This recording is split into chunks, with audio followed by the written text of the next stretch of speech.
Okay, welcome to Staying Ahead of Google and Yahoo, ensuring your email reaches their destination. I am Brandy Starr, the Chief Operating Officer at Tegrita, and I will be the host for today. So I'll be monitoring the chat and facilitating any discussions and questions. But the man of the hour is Mike Geller, our Chief Technology Officer and co-founder and president. So the format for today is Mike has a handful of slides where he will take you through some of the key things that you need to know. And the things that you need to pay attention to. So this is obviously for you all that are leading marketing teams. So it is not for the technical audience. So we're going to really put things into layman terms so that you understand what you should care about, what you should be concerned about, not just related to the current change with Google and Yahoo, but just ongoing in terms of deliverability. So, Mike, I will turn it over to you to take us through. Awesome. Thank you, Brandy.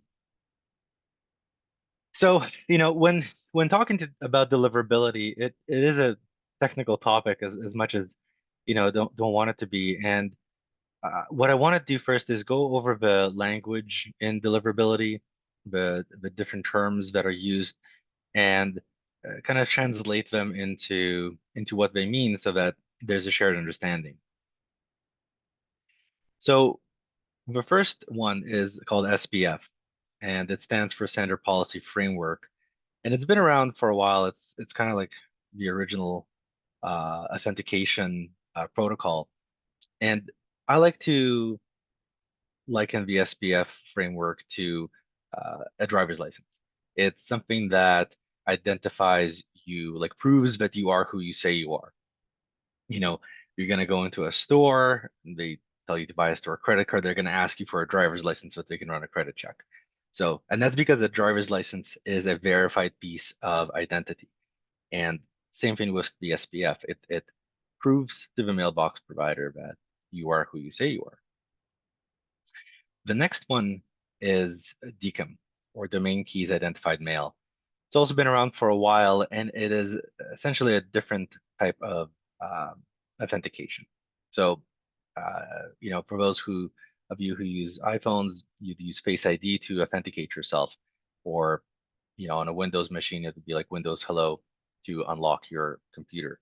It's a different way of authenticating who you are using kind of your digital identity, um, and it's a different layer of security. And mailbox providers like to see both of these in use. So if you have both SPF and DKIM in place, they're happy. And if you have either or, it's usually good enough. But they're just it's another way of you proving you are who you say you are, and that you have the authority to send emails. Now, DMARC is a little bit more complicated because it's not an authentication protocol. It's kind of like your wish list or your if you've ever been to like an Airbnb, there's like house rules. Here are the things that you need to do. Uh, in case of fire, do this. In case of this, do that. So DMARC is for the purposes of reporting. It stands for Domain-Based Authentication, Reporting, and Conformance, which is a hell of an acronym. Um, but it essentially says, what are your wishes if we get an email and it doesn't match SPF or DKIM, but it says that it's actually from you, right? Because that's ultimately what spoofing is when someone sends an email from your domain, but it wasn't actually authorized by you. And what DMARC does is it tells the mailbox provider what you want them to do with that email. Do you want them to not worry about it and just accept it? Do you want them to quarantine that email? Do you want them to reject that email entirely? And how often do you want them to do that? And DMARC is getting more and more popular. So you have more and more mailbox providers following your wishes. And what's pretty cool about it as well is that it includes a reporting feature where the mailbox provider will send you back a report of what they did and what they came across. And that gives you a sense of, um, what's happening out there. What are there people systems sending emails on your behalf without your permission, which happens more often than you think. Even even in cases where you wanted to send that email, but you never gave the authentication to do so. Now, another protocol, and this one's a little bit newer, and it's a different kind of authentication because it's not so much as like it's not like a driver's license or a a fingerprint. It is instead um, a brand identifier, and BIMI stands for Brand Indicators for Message Identification, and it's kind of like you go into an Apple store, you can tell who an Apple employee is based on the uniform, or if you go to a Verizon store, you'll see who works there, and that's what BIMI is. It's your company logo, your company brand in the email itself. Um, so like in the preview email, and you'll see this on Apple Mail, or you'll see this in Yahoo and other mailbox providers, where you'll see a company logo, like in a little circle beside the preview of who it's from and what the subject line is. But it's a great way of identifying who you are in this visual way that the end user can relate to and be like, oh yeah, I know this logo. I know this is a trusted message. And as I'm sort of explaining what these terms are, also know that they stack on each other.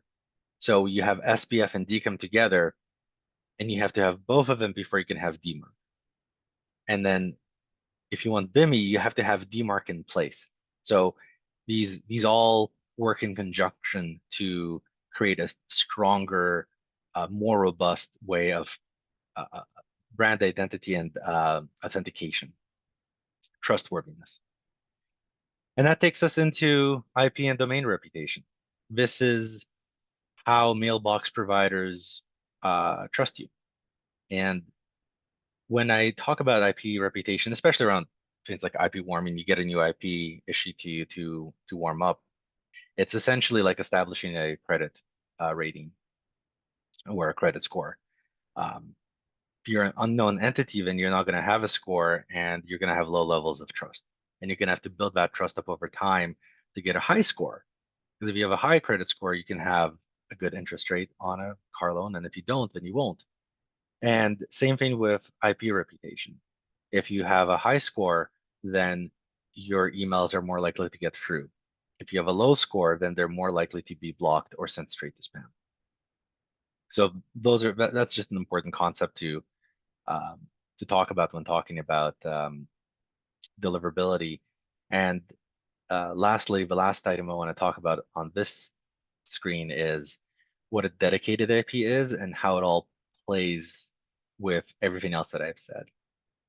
So when you use tools to send emails out, you may be on a shared IP or you may be on a dedicated IP. A shared IP would be kind of like Uber. You're using a shared vehicle. It might have a cracked screen. It may have bumps in the car, and you're not necessarily responsible for that, but you have to live with it, right? For the duration of that ride, you don't have a choice. It is what it is. That's what being on a shared IP is like. Whereas on a dedicated IP, you're driving your own car, and the condition of a car is going to be as good as you're going to drive it. So if you're going to crash the car, it's going to be all dented, but it's all on you. You're in control of your own destiny when it comes to a dedicated IP or your own car. So how does this all play into what Google and Yahoo are looking for? Well, what these changes that took effect February 1st really come down to two things: proof of identity and targeted email. Proof of identity is those three things that I said at the beginning. SPF, DKIM, DMARC, those need to be in place if you're sending emails beyond 5,000 a day. So most people will have something already in place, if not everything, but all three are required. And it's not as, DMARC has been known to scare some people on the implementation side of things, but um, it is pretty forgiving in that DMARC does allow you to sort of say, don't worry about, SPF and DKIM not matching. So you can have a very loose policy and a very restrictive policy and everything in between. But there needs to be a policy defined. Otherwise, your emails may not get through. Now, BIMI is not a requirement at this point in time, but if you have DMARC, if you're going to go through the effort of having everything in place, then I would just advise going for BIMI as well after DMARC is configured so that you can have that extra brand presence and an extra element of visibility and to give people more confidence, to give your users who receive these emails more confidence that this email is in fact from your brand. Another aspect of your proving your identity to Google is making sure that the IPs that are responsible for sending your emails are properly configured so that they match back to the domain that they're coming from. And if you have a dedicated IP, this is a little bit easier, so that is preferred. And if you don't, I'd recommend you look into getting dedicated IPs. But if it's shared, it's okay. You have less control. Google ultimately isn't going to penalize you for that specifically. Emails need to be secure. Um, most email tools already take care of this, and you know, again, all of this battles spoofing your brand and protects your contacts. This is why Google and Yahoo are doing this. It's to increase the level of security for mailbox providers, for the users of these mailboxes. Now, now that you've proven who you are, that's great from a technical standpoint. But if you send emails in a sort of batch and blast or in a non-targeted way, then you're more likely to be flagged as spam and then be sent straight to the spam box. Google and Yahoo are saying that if you keep your spam rating under 0.1%, you'll be okay. But if you go over 0.3%, then your messages are either going to be rejected straight out or they'll go to spam. And they don't necessarily say with absolute certainty what's going to happen, largely because I think other elements are in play, like what's the IP reputation, what's the configuration of your DMARC policy. There's somewhat reading between the lines here when looking at this, but these numbers are really small in terms of the tolerances. 0.1 is essentially 1 out of 1,000, right? 1 out of 1,000 people marking your email as spam is the most that you can tolerate. And as long as you target your emails, as long as you make sure those emails are sent out to the people that should receive them, then there shouldn't be a problem. And the other thing is make it easy for people to unsubscribe. And this new requirement, the list header unsubscribe for easy one-click unsubscribe, is another requirement that's coming into play. This one's not enforced yet. It'll come into effect June 1st of this year. But you'll want to make sure that there's a list header unsubscribe enabled in your email sends. This is there's nothing in the body, so this is part of an email code, and usually when you're using an email deployment tool, there's going to be an option to include it or not include it, because it's not a requirement for transactional communication, but it is for consumer or marketing communication. And this is not a replacement for the manage preferences link or one-click unsubscribe. It's just another way of making it easy for people to click unsubscribe where they don't have to search for it in the email. Kind of like hitting spam, there's an unsubscribe button that they can click. So that's essentially what's changing. If you're not sending 5,000 emails a day or more, then the requirements are largely staying the same. You don't have to worry about having DMARC and you don't have to worry about the list unsubscribe header, but you do need to have SPF or DKIM in place, preferably both. So if you're not sure what your email volume is, you should check, but also you want to do all of these things because it's best for your brand and best for your contacts. So getting control over deliverability, 3 easy steps. The first is to know where you stand. I talked about spam rates being important as a factor of deliverability. And the way you figure out how bad your spam issue is by registering with the mailbox providers.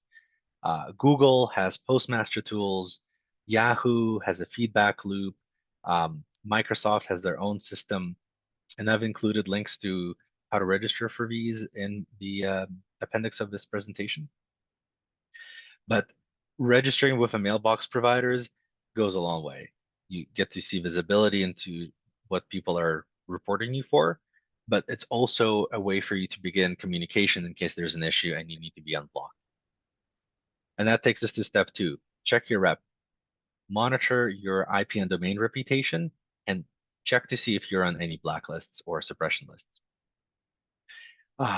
Tools like senderscore.org are great for that. And also MX Toolbox is one of my favorites to use to check for um, blacklist or suppression lists. And lastly, you want to make sure that your configuration is still good. So check your config quarterly if possible. One of the things and when I talk about config, I'm talking about SPF, DKIM, DMARC, all of those things.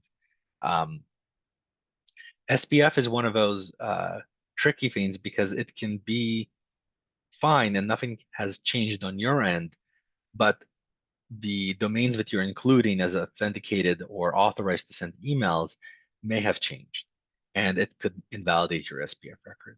So you want to make sure you're checking your SPF and other configuration on a regular basis to make sure that it all still works and it all still validates. Now, once you do all of this, you want to keep yourself in good standing, and you do this by monitoring your databases. So monitor your soft bounces. If a record keeps bouncing, get rid of it. Flag it as a hard bounce back, delete it from the database.